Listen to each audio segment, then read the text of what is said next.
अहंकार में जनता का क्यों नुकसान कर। हम गए ये एयरपोर्ट में वहीं सीधे आए, ये जब शहर का दौड़ा उड़ा करके लौटे, बगल में दिव्यराज जी खड़े थे, बगल में ये सिद्धार्थ जी खड़े थे, शायद राजेंद्र शुक्ला जी भी खड़े थे, वेंकटेश जी खड़े थे, सभी लोग खड़े थे, अजय सिंह जी भी खड़े थे। आप उनसे पूछ सकते हो। मैंने कहा मुख्यमंत्री जी, तो ध्यान नहीं दिया। हमने कहा जोर से मुख्यमंत्री जी, पलटे, बोले अरे कैसे।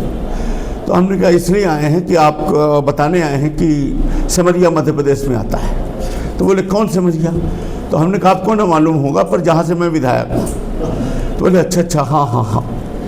तो हमने कहा वहाँ भी जनता रहती है, मनुष्य वहाँ भी रहता है, वहाँ भी पानी बरसता है, वहाँ भी बाढ़ आती। बोले अच्छा अच्छा।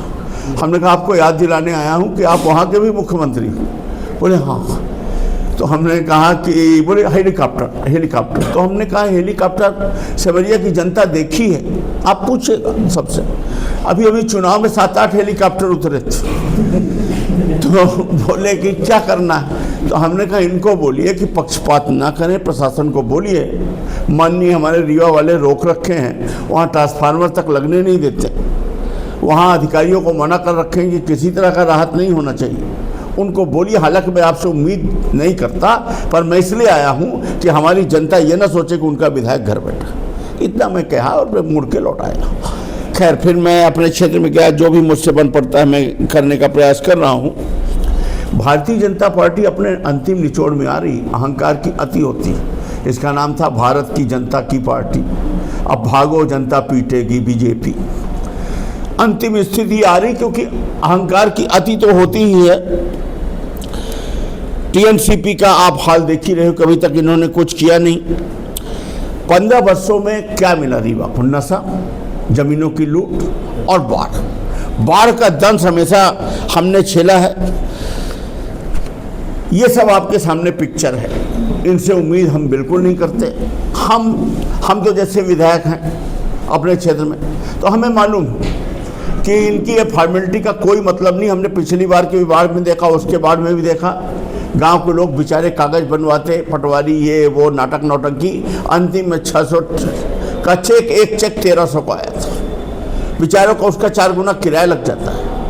लोग किस विविधता से जुड़ते हैं, कैसे लोग जिंदा रहने की लड़ाई लड़ते हैं, कैसे गरीब लोग ये चम्मच, चांदी का चम्मच लेकर पैदा हुए लोग नहीं जान सकते। इनको तो ज़मीनें बेचना और धन से धन कमाना और लूटपाट करना और आपस में एडजस्टमेंट करके पूरी सरकार लूटपाट पे है इनका।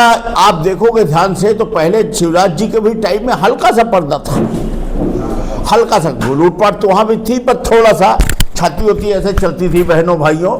इस समय तो खुलेआम है, मतलब कोई दिखावा भी नहीं, कोई मैंने डंके की चोट पे हम लूटेंगे तो लूटेंगे, और तू भी लूट मैं भी लूट। पूरा एक गिरोह बना है, अलग अलग क्षेत्रों के मुख्यमंत्री बटे हैं, सब अपने अपने क्षेत्रों में लूटपाट मचाए हुए हैं, और मुख्यमंत्री जी इनको नियंत्रित नहीं कर पा रहे। आप देख लो पीडब्ल्यूडी की रोडों को, आपको स्थिति बता रहा हूं कि 4 ग्रीनफील्ड रोड बना रहे हैं, 6,000 करोड़ की, जिसमें मुआवजा मूल लागत से ज़्यादा बढ़ रहा है, जबकि 10% से ऊपर नहीं दे सकते। पूरा आप रोडों को आप देख लो, टेंडर फिक्सिंग इनकी है। ये तो जो हमको आपको दिखाई दे रहा है बहुत छोटा है, मेन खेल इनका बजट पे है।